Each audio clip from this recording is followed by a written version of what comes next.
উত্তরের সীমান্ত ঘেরা জেলা পঞ্চগড়, যে মাটির বাঁকে বাঁকে মিশে আছে হিমালয়ের শীতল পরশ। ভোরে যেখানে কাঞ্চনজঙ্ঘার সোনালি আভা উকি দেয় তেঁতুলিয়ার আকাশে, আর সবুজ চা বাগানের মায়াবী গালিচা মুগ্ধ করে পর্যটকদের। এই শান্ত জনপদে এখন বইছে অন্যরকম এক হাওয়া, রাজনীতির উত্তপ্ত হাওয়া। আওয়ামী লীগ বিহীন আসন্ন ত্রয়োদশ জাতীয় সংসদ নির্বাচনে কেমন হবে পঞ্চগড় এক আসনের ভোটের চালচিত্র, যেখানে দীর্ঘদিনের রাজনৈতিক মেরুকরণ বদলে গেছে নতুন শক্তিতে। আজ আমরা বিশ্লেষণ করব পঞ্চগড় সদর, তেঁতুলিয়া ও আটোয়ারি নিয়ে গঠিত এই গুরুত্বপূর্ণ আসনের অতীত ও আগামী নির্বাচনী লড়াই।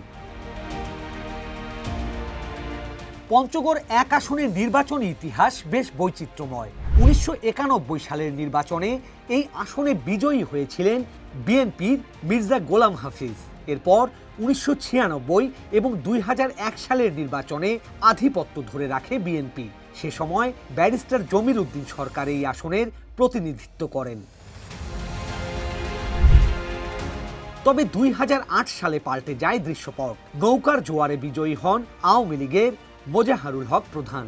গত বছর ছাত্র জনতার গণ অভ্যুত্থান পরবর্তী এই সময়ে নির্বাচনে নেই আওয়ামী লীগ, ফলে মাঠ এখন উন্মুক্ত। অতীতের পরিসংখ্যান বলছে এখানে বিএনপির একটি সুসংগঠিত শক্তি, অন্যদিকে জাতীয় পার্টি ও উদীয়মান রাজনৈতিক শক্তিগুলোর অবস্থানও এখন গুরুত্বের সাথে বিবেচিত হচ্ছে। এই আসনে বিএনপির সবচেয়ে শক্তিশালী প্রার্থী হিসেবে নিজেকে জানান দিচ্ছেন ব্যারিস্টার নওশাদ জমির। দলটির দীর্ঘদিনের ভোট ব্যাংক এবং সাবেক স্পিকার জমির উদ্দিন সরকারের উত্তরাধিকার হিসেবে তার একটি ব্যক্তিগত গ্রহণযোগ্যতা রয়েছে। তিনি বর্তমানে মাঠে বেশ সক্রিয় এবং তৃণমূলের নেতাকর্মীদের চাঙ্গা করতে কাজ করে যাচ্ছেন। বিএনপি সমর্থকদের মতে সুষ্ঠু নির্বাচনে তাদের জয় শুধুই সময়ের ব্যাপার। তবে মাঠের বাস্তবতা বলছে এবার লড়াইটা মোটেও একতরফা হবে না, কারণ এই আসনে চমক হিসেবে আবির্ভূত হয়েছেন জুলাই গণ অভ্যুত্থানের অন্যতম নেতা সার্জিস আলম। জাতীয় নাগরিক পার্টি বা এনসিপির ব্যানারে তার প্রার্থিতা তরুণ প্রজন্মের মাধ্যমে এক নতুন আগ্রহ তৈরি করেছে। আর এই সমীকরণে সবচেয়ে বড় পরিবর্তনের অনুঘটক হিসেবে কাজ করেছে জামায়াতে ইসলামী। অতীতের ফল বিশ্লেষণে দেখা যায় পঞ্চগড় এক আসনে জামায়াতে ইসলামীর একটি অনুগত ভোট ব্যাংক রয়েছে। বেশিরভাগ নির্বাচনে সেই ভোট বিএনপির বাক্সে গেলেও এবার তাদেরই জোটের প্রার্থী সার্জিস আলম। জামাতের এই সমর্থন সার্জিস আলমের জন্য এক বিশাল আশীর্বাদ, কারণ জামায়াতের কর্মীদের সাংগঠনিক শক্তির সাথে যদি সার্জিস আলমের ব্যক্তিগত জনপ্রিয়তা এবং সাধারণ মানুষের পরিবর্তনের আকাঙ্ক্ষা যুক্ত হয়, তবে ভোটের হিসাব নিকাশ বিএনপির জন্য বেশ কঠিন হয়ে পড়বে।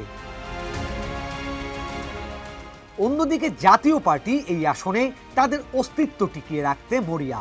অতীতে এই জেলায় লাঙ্গলের একটি নির্দিষ্ট ভোট থাকলেও গত কয়েকটি নির্বাচনে তা বেশ কমেছে। তবে আওয়ামী লীগ না থাকায় নৌকার সমর্থক ও কিছু ভাসমান ভোটার তাদের দিকে ঝুঁকতে পারে বলেও মনে করছেন রাজনৈতিক বিশ্লেষকরা। আগামী জাতীয় সংসদ নির্বাচনে পঞ্চগড় এক আসনের লড়াইটা মূলত হতে যাচ্ছে ঐতিহ্য বনাম পরিবর্তনের। একদিকে বিএনপির দীর্ঘদিনের রাজনৈতিক ভিত্তি, অন্যদিকে সার্জিস আলমের তারুণ্যের আবেদন ও জামায়াতের ক্যাডার ভিত্তিক সমর্থন। এই রসায়নে পঞ্চগড়ের চা বাগানে এখন চায়ের কাপে আড্ডার মূল বিষয় কে হাসবে শেষ হাসি।